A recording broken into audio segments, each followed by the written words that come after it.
Muy buenos días, queridos compañeros. El día de hoy hablaremos acerca de los principios constitucionales en el derecho constitucional. Nuestro grupo está integrado por Milton Bernal, Robinson Domínguez y Javier Rodríguez. ¿Quién les habla? A nosotros nos correspondió hablar en primera instancia acerca del artículo primero de la Constitución Política Colombiana, acerca del Estado Social de Derecho. Iniciamos diciendo que este artículo habla acerca de que Colombia es un Estado social de derecho, organizado en forma de república unitaria, descentralizada, con autonomía de sus entidades territoriales, democrática, participativa y pluralista, fundada en el respeto de la dignidad humana, en el trabajo y la solidaridad de las personas que la integran y en la prevalencia del interés general. Hablando acerca de la sentencia T-406 de 1992 acerca del Estado de Derecho, citamos precisamente el caso que nos ocupa. En ese entonces, las empresas públicas de Cartagena, que iniciaron en 1991 la construcción del servicio de alcantarillado para el barrio Vista Hermosa de esa ciudad, y transcurrido un año sin haber terminado su construcción, fue puesto en funcionamiento, hecho este que ha producido o que produjo el desbordamiento de aguas negras por los registros, ocasionando olores nauseabundos y contaminaciones de la atmósfera de los residentes, tanto del barrio en mención como el barrio en Campestre, el cual está ubicado a pocos metros de allí. En este caso, el peticionario residente del barrio Campestre se ha visto afectado, puesto que en su manzana se halla exactamente al frente de las obras inconclusas. A pesar de los varios requerimientos hechos a las empresas para que terminen la obra, esta no se ha concluido. La petición se encamina a que el tribunal ordene a las entidades demandadas la continuidad de las obras hasta que su terminación o la adopción de alguna medida que tienda a proteger a los residentes del sector. Solicita al accionante que se entutele el derecho a la salubridad pública consagrado en el artículo 88 de la Constitución Nacional.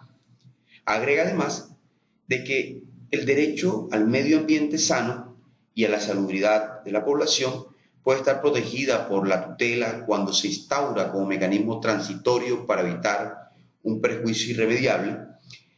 Igual, así lo establece el artículo 6 del decreto 2591. Precisamente citamos a la tutela, porque la tutela fue uno de los principales mecanismos que entró en práctica a través de la Constitución de 1991, donde entró en fuerte el Estado social de derecho.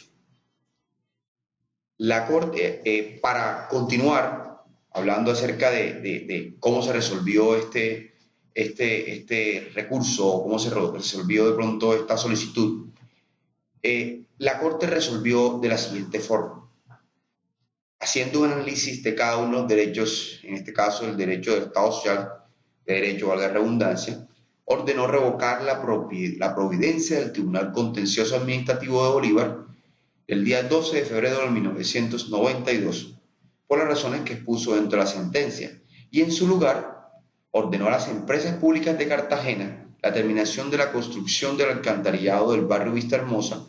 Dicha terminación debió llevarse a cabo dentro de un plazo razonable para que no excediera más o menos 3 meses.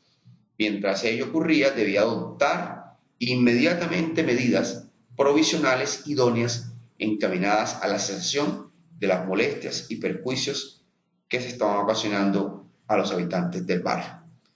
En esta, pues lógicamente podemos ver que la Corte sopesa el de los derechos fundamentales y estos principios, en este caso el derecho al Estado social de derecho, valga la redundancia, que prima el interés general sobre el interés particular. Dentro del Estado social de derecho, debemos también mencionar, y igual intrínseco dentro de este principio, habla de que nuestro Estado social de derecho está organizado en forma de república unitaria, Y para ello citamos a la sentencia C937 del año 2010. Aquí podemos observar el mapa de Colombia, que es la imagen en la cual se caracteriza y cómo tiene la división nuestro país. Y iniciamos diciendo que la Constitución del 1991 reconoció expresamente que el Estado colombiano se organiza en forma de república unitaria, pero es al mismo tiempo garante de la autonomía de las entidades territoriales. A ver, desde el principio del Estado unitario, la Corte ha explicado que comprende la forma de organización bajo un solo centro de impulsión política. ¿Qué quiere decir esto? Esto quiere decir que donde la soberanía ejerce directa y continuamente sobre el conglomerado social asentado sobre un mismo territorio. A ver, de esta suerte, la totalidad de los atributos y funciones del poder público emanan de un titular único. ¿Quién? Que es la persona jurídica del derecho público supremo, que es el Estado. Todos los individuos convocados bajo la soberanía de éste obedecen a una misma autoridad nacional, viven bajo un mismo régimen constitucional y son regidos por unas mismas leyes. Por su parte, el principio de autonomía de las entidades territoriales tiene que ver con la potestad de autogobierno y manejo de los asuntos propios. Para ello, el artículo 287 de la Carta señaló los componentes básicos de la autonomía como garantía institucional de las entidades territoriales, a saber entonces que es la capacidad de gobernarse por autoridades propias, potestad de ejercer las competencias que les correspondan, facultad de administrar los recursos y establecer los tributos necesarios para el cumplimiento de sus funciones y el derecho a participar en las rentas nacionales. A ver, dentro de la sentencia C937 del año 2010, hablando y continuando con el tema de la República Unitaria, tenemos unos hechos en el cual hablan de que en ejercicio de la acción pública de nulidad prevista en el artículo 84 del Código Contencioso Administrativo, el ciudadano Andrés Castro Forero demandó ante la Sala Penal de lo Contencioso Administrativo del Consejo de Estado varios artículos del Decreto 028 del año 2008, por el cual se define la estrategia de monitoreo, seguimiento y control integral al gasto que se realice a los recursos del Sistema General de Participaciones. Entonces, la sección primera de la Sala de lo Contencioso Administrativo del Consejo de Estado admitió la demanda de la referencia mediante auto del 5 de marzo del 2009. El Departamento Nacional de Planeación interpuso recurso de reposición contra el auto admisorio de la demanda. En su sentir, el decreto impugnado es una norma de fuerza material, de ley, cuyo examen no corresponde al Consejo de Estado, sino a la Corte Constitucional, según lo resuelto en una sentencia que es la C1154 del año 2008, que declaró exequible el artículo 21, parcial, del decreto 028 del año 2008. En virtud a todo este análisis, la Corte resolvió declarar exequible los artículos 13 y 16 del decreto 28 del 2008, por medio del cual se define la estrategia de monitoreo, seguimiento y control integral al gasto que se realice con los recursos del Sistema General de Participaciones, únicamente por los cargos examinados en la presente sentencia. Y como segundo punto, declararse inhibida para proferir un fallo de fondo respecto a la demanda presentada contra los artículos 11, parágrafos 14, 15 y 21 del decreto 28 del año 2008. Para continuar con el tema del Estado Social de Derecho, debemos citar a uno de los parágrafos importantes dentro del Estado Social de Derecho, que es uno muy importante: la dignidad humana. La dignidad humana, según la sentencia 3881 del 2002, nos dice lo siguiente: La dignidad humana está vinculada con tres ámbitos exclusivos de la persona natural. La autonomía individual, que es materializada en la posibilidad de elegir un proyecto de vida y de determinarse según esa elección. Unas condiciones de vida cualificadas, estas referidas a las circunstancias materiales necesarias para desarrollar el proyecto de vida, y la intangibilidad del cuerpo y el espíritu. Esta es entendida como la integridad física y espiritual, presupuesto para la realización del proyecto de vida.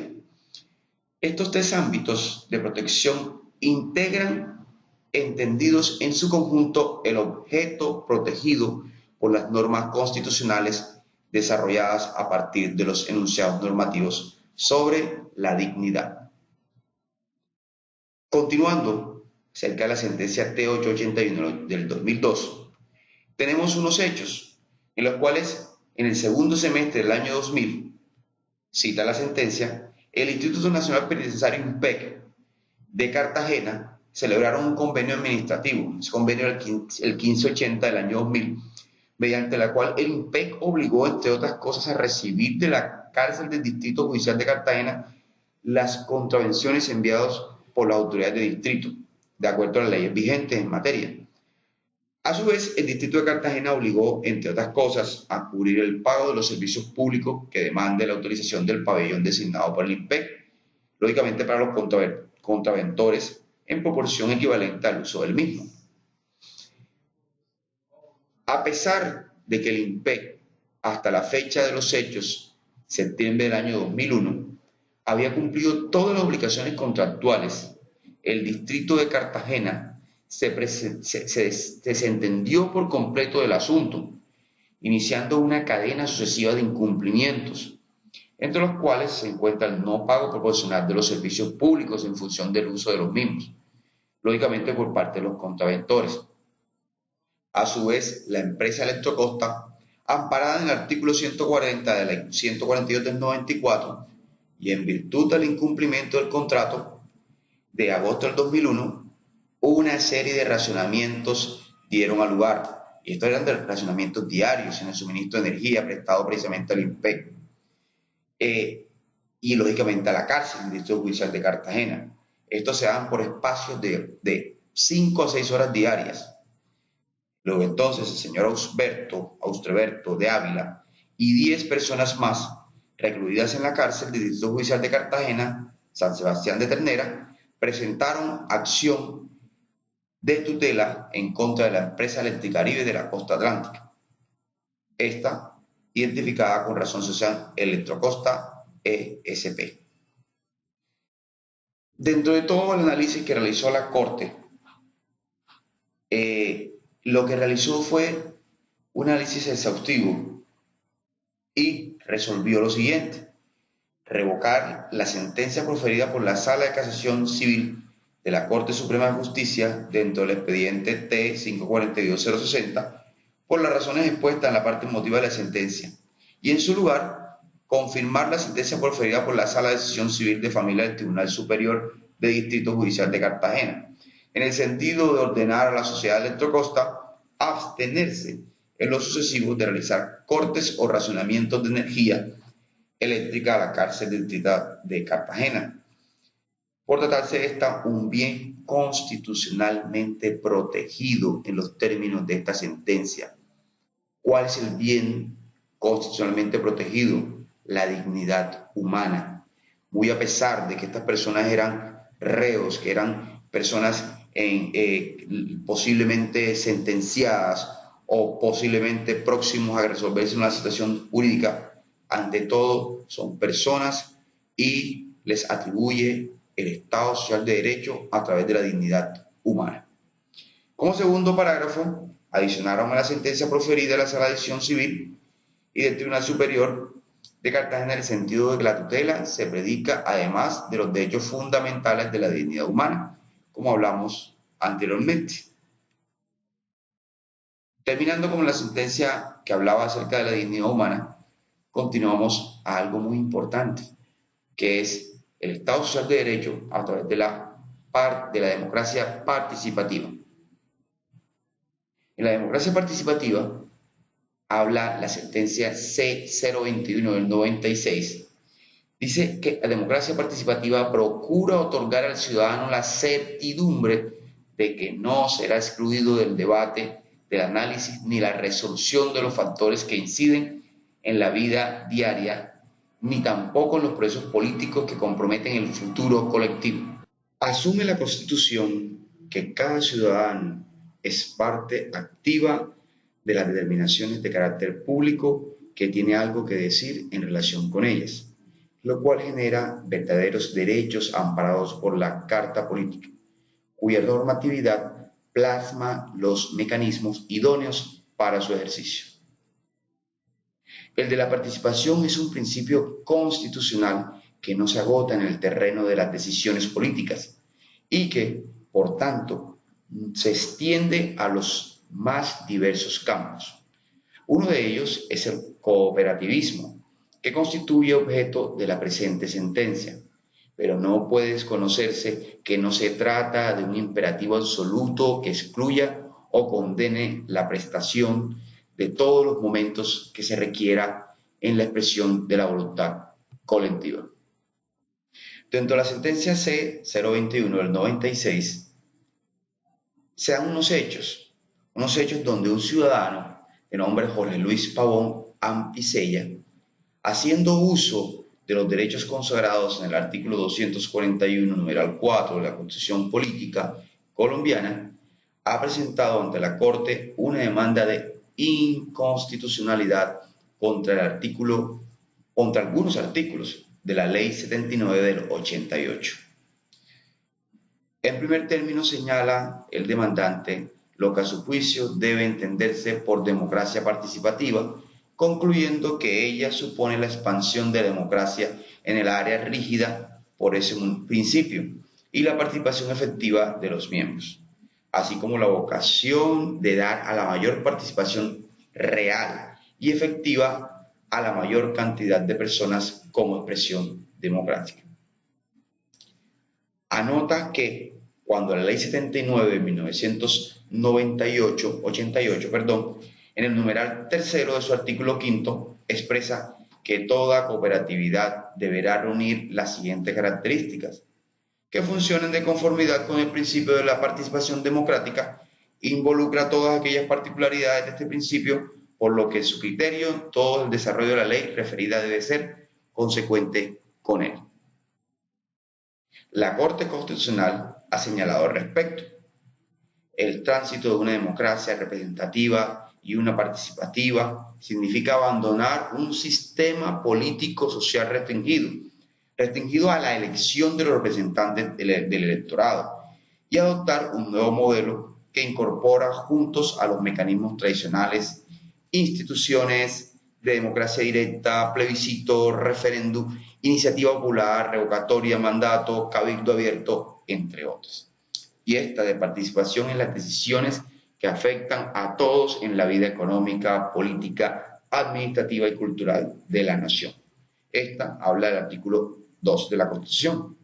La Corte considera entonces que la existencia de la Asamblea de Delegados en cuanto a libremente adoptada por los socios no vulnera su derecho a la participación en los asuntos que les interesan, ni conspira tampoco contra el derecho de asociación, pues las normas acusadas no impiden a la persona vincularse en calidad de socia de la cooperativa ni tampoco obstan para el ejercicio de los derechos inherentes a tal calidad. En tal sentido, la Corte resuelve así tácitamente, en los términos consignados de la parte motivada, declararse exequible las palabras o los delegados del artículo 27 de todo el artículo 29 de la Ley 79 de 1988. Compañeros, con eso terminamos el Estado Social de Derecho y continuaremos más adelante con los principios que a bien nos toca exponer. Muchas gracias, Javier. Yo les explicaré de manera atenta sobre los artículos de la Constitución Política, en este caso el segundo y el tercero. Miraremos paso a paso frente al estudio de dos sentencias ¿Cómo se hace valer estos dos artículos buscando un beneficio?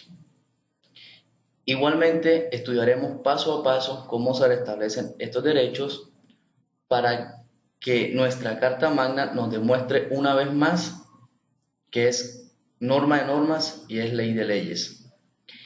En este caso, les haré ver o notar mediante la sentencia C585 del año 95, en la cual vemos que nos habla sobre la democracia participativa y que tiene como alcance la participación ciudadana. Vamos a estudiar y a mirar el texto de la norma acusada. Dice así, para que tengamos claro de qué estamos tratando. Artículo 27. Reglas especiales sobre la participación de entidades públicas. La nación, las entidades territoriales y las entidades descentralizadas de cualquier nivel administrativo que participen a cualquier título en el capital de las empresas de servicios públicos están sometidas a las siguientes reglas especiales. Les nombraré el numeral 6, que es el texto de la norma acusada. Numeral 6 del artículo 27 antes en mención.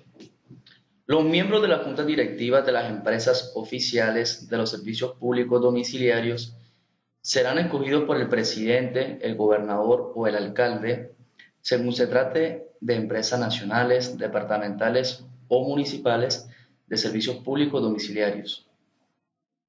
Es decir, que en realidad lo que se quiere con este texto demandado es que no sea directamente, llamándolo mal o coloquialmente a dedo, tanto por el presidente, por el gobernador o por el alcalde, al momento de la participación de entidades públicas. Se quiere que se haga de una manera colectiva y democrática como se hacen las demás, votaciones o en el momento electoral. Siguiendo con el texto. En el caso de las juntas directivas de las empresas oficiales de los servicios públicos domiciliarios del orden municipal, estos serán designados así. 2/3 partes serán designadas libremente por el alcalde y la otra tercera parte escogida entre los vocales de control registrados por los comités de desarrollo y control social de los servicios públicos domiciliarios. Esta es la norma acusada en su artículo 27, número 6. Miraremos y evaluaremos en qué se fundamenta esta demanda. Estima el actor que la disposición demandada confiere poderes omnímodos y dictatoriales a los alcaldes para administrar unas empresas que son patrimonio de toda la comunidad. Es decir, quebrantando los principios de igualdad y proporcionalidad amparados por la Carta Política. Según afirma, por una parte, el artículo 27, numeral 6, que es el acusado, le otorga facultades a estos funcionarios no solo para designar libremente las 2/3 partes de las juntas directivas, que en últimas constituyen la mayoría absoluta en las decisiones, sino también para escoger los representantes de los usuarios.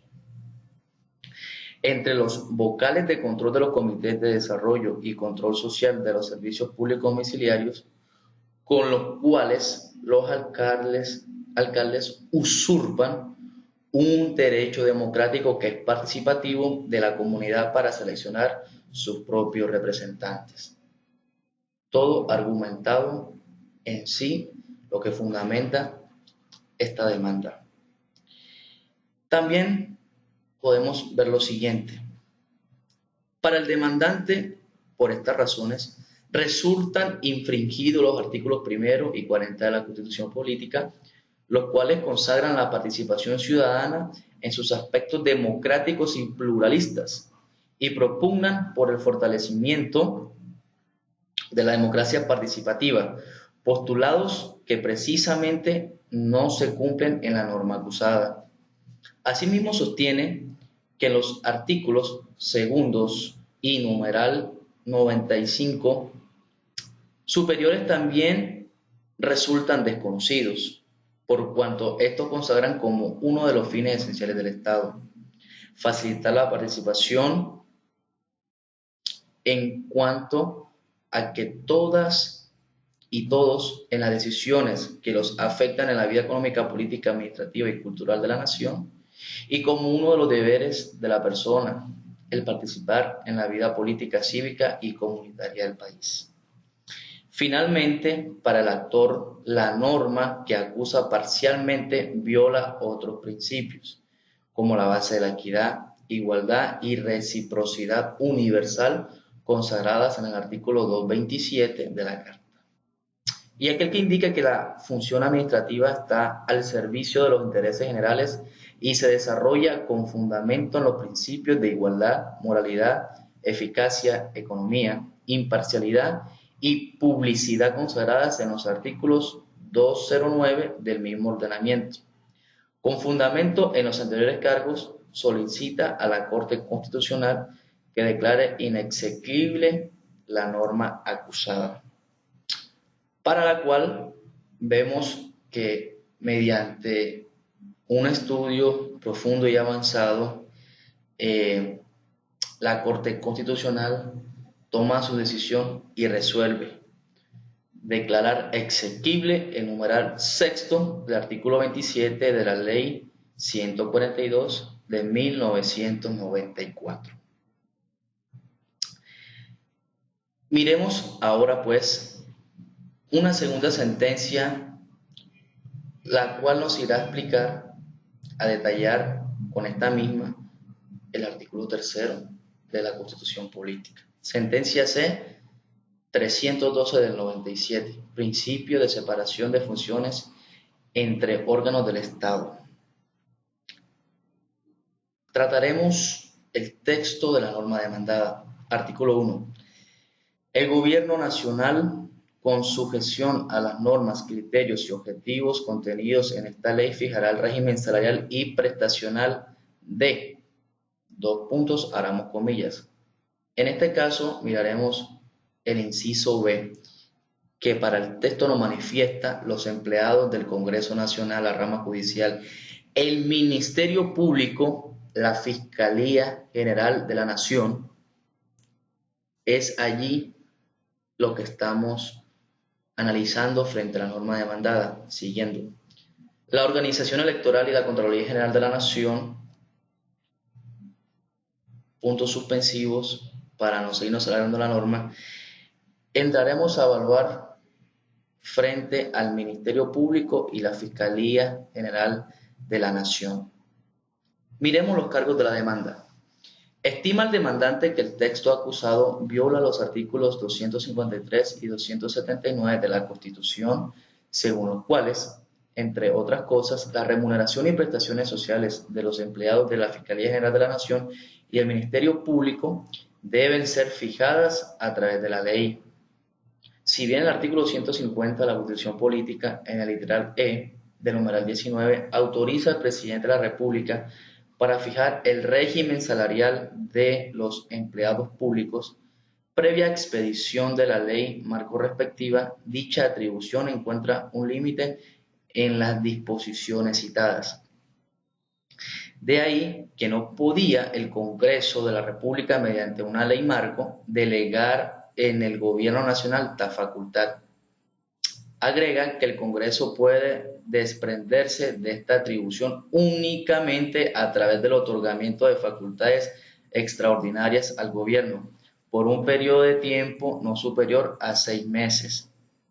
Y finalmente, siguiendo con la explicación de la cargo de la demanda, aclara que dado que el Ministerio Público está integrado por la Procuraduría General de la Nación y por la Defensoría del Pueblo y que no existe respecto de la última institución una previsión constitucional como la existente para la primera, los efectos de la sentencia deben limitarse En relación con el mencionado Ministerio Público, a precisar que la fijación de la remuneración de los empleados de la Procuraduría no puede ser realizada por el Presidente de la República.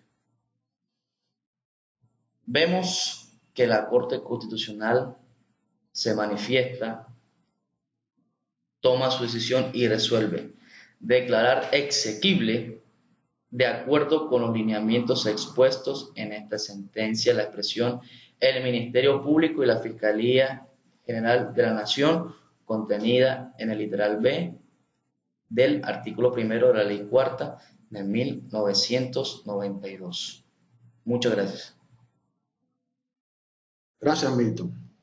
Siguiendo con los principios constitucionales que encontramos en nuestra Constitución, podemos analizar que la Constitución es norma de normas.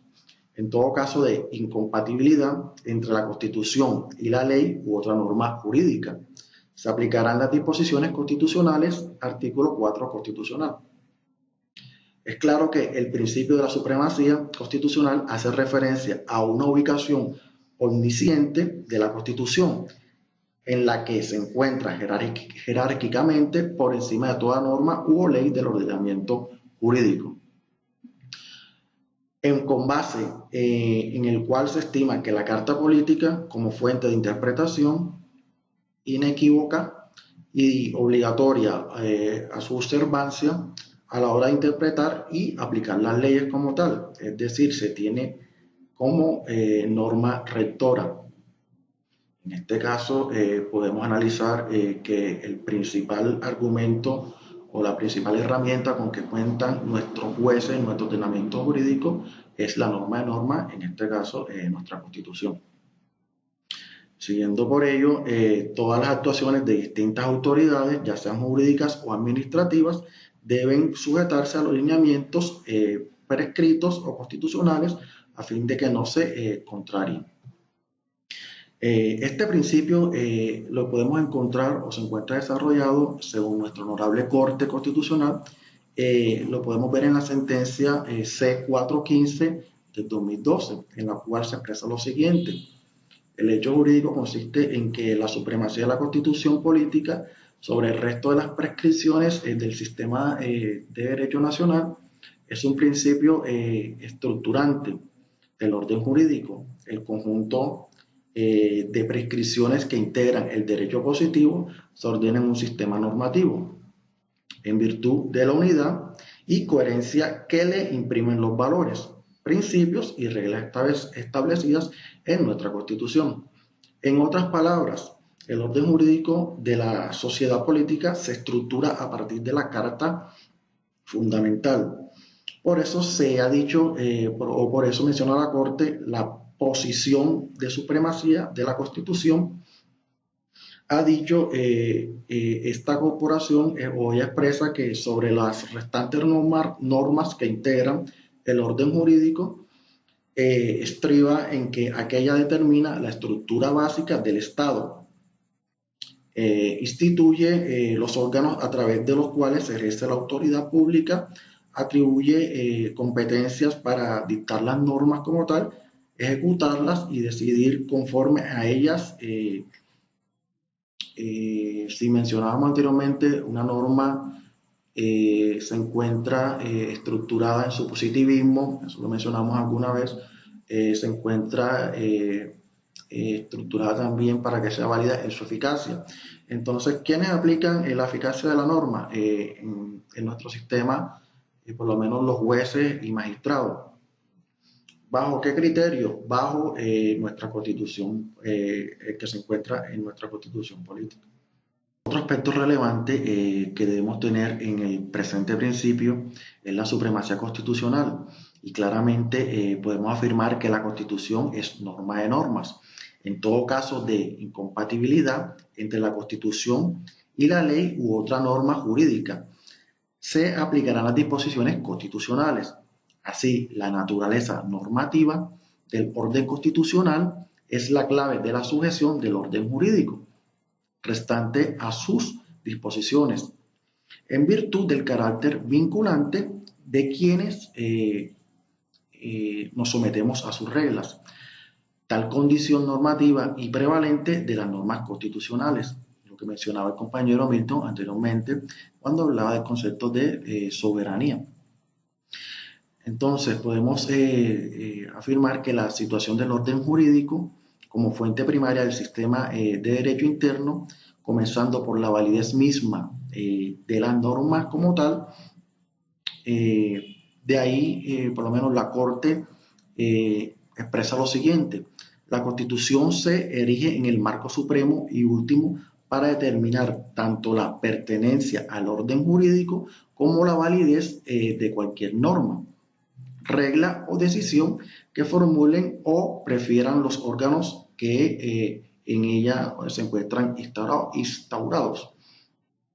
Otro aspecto relevante que podemos tener en el presente principio es la supremacía normativa de la Carta Política. El concepto es definitorio del Estado social o constitucional de derecho. En esto podemos afirmar que el concepto de supremacía normativa de la Carta Política es definitorio del Estado social, como mencionaba anteriormente, y que en él se encuentran ejerciendo sus competencias el mismo Estado como tal. También para la realización efectiva de los derechos subjetivos consagrados constitucionalmente, ante dichas autoridades pueden los ciudadanos exigir la realización efectiva de los derechos constitucionales, algunos de los cuales son, por lo menos, el de aplicación, algunos son de aplicación inmediata, y eso está estipulado en el artículo 85 constitucional. Siguiendo con la temática, hablaremos del quinto principio, en el que claramente se expresa que el Estado reconoce sin discriminación alguna la primacía de los derechos inalienables de la persona y amparo a la familia como institución básica de la sociedad, artículo quinto constitucional. En este claramente podemos mencionar que el principio contenido en el artículo quinto es claramente dual, pues ostenta dos ítems principales. Estos son de reconocimiento de la primera o de la primacía de los derechos inalienables de la persona, y el segundo, que hace referencia a la familia como institución básica de la sociedad. La temática de reconocimiento de la vitalidad de los derechos inalienables la encontraremos señaladas en la sentencia T591 del año 1992 de nuestra Honorable Corte Constitucional, en la cual se manifestó que los derechos fundamentales, mediante su determinación, podemos decir que los derechos humanos fundamentales que consagra la Constitución Política del año 1991 son los que pertenecen a todas las personas en razón a su dignidad humana. De allí que se pueda afirmar que tales derechos son inherentes al ser humano, es decir, los posee desde el mismo momento de su existencia, aún de su concepción, y son anteriores a la misma existencia del Estado, por lo que están por encima de él. Podemos también afirmar que la fuerza a concluir entonces, como la ha venido sosteniendo la Corte, en donde expresa que el carácter fundamental de un derecho no depende de su ubicación dentro de un texto constitucional, sino que son fundamentales aquellos derechos inherentes a la persona humana. La fundamentabilidad de un derecho no depende, como tal, solo de la naturaleza del derecho, sino que deben considerar las circunstancias particulares del caso que se esté presentando. La vida, la dignidad, la intimidad y la libertad son derechos fundamentales dado su carácter inalienable. Todo esto se encuentra representado en la sentencia T591 de 1992. De todo lo anterior expuesto, se sustrae que los derechos fundamentales no derivan su importancia de la consagración o no en la constitucional, sino que por el contrario son vitales en atención a su naturaleza misma. ya que están estrechamente relacionados con el ser humano como tal en su esencia, sin ninguna clase de distinción. En el segundo punto a abordar, en el principio quinto que encontramos en la Constitución, referente a la familia como núcleo fundamental de la sociedad, encontramos que la Corte en su sentencia T-070 de 2015 explicó que la familia, sin importar cómo se encuentre conformada, constituye el núcleo esencial y básico de la sociedad y que por ello el Estado colombiano debe pretender a su protección de manera integral y lo expuso así: protección de los derechos o de los diferentes tipos de familia, marco constitucional y desarrollado en la jurisprudencia. Se expresa que la Constitución Política de Colombia establece en su artículo 42 que la familia puede constituirse por medio de vínculos naturales o jurídicos, mediante la determinación de dos personas de contraer matrimonio o por la voluntad libre y responsable de conformarla. Sin embargo, hoy en día se presentan muchas discusiones sobre lo expresado en la Corte sobre el tema de familia y antropológicamente también nos basamos en principios de la protección o conformación de la familia, pero siempre hoy en día deja entrehecho el campo abierto para discusión de este tema. Siguiendo con lo que dice la Corte Constitucional en su sentencia, dice que, o expresa que asimismo la Carta Política señala que dicha institución es el núcleo básico de la sociedad, por lo que el Estado y la sociedad deben garantizar su protección integral, de acuerdo con lo establecido en el artículo quinto superior.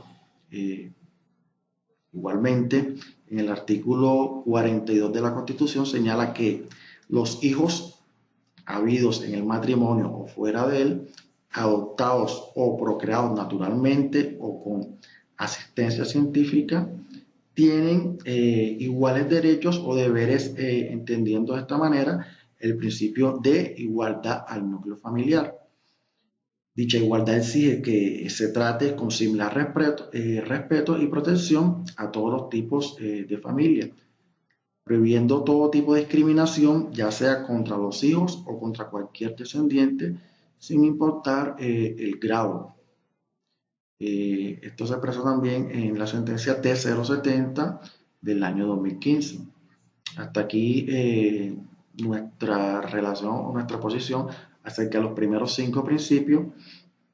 En una próxima posición continuaremos con los otros 5 que ponderan nuestra Constitución. Gracias.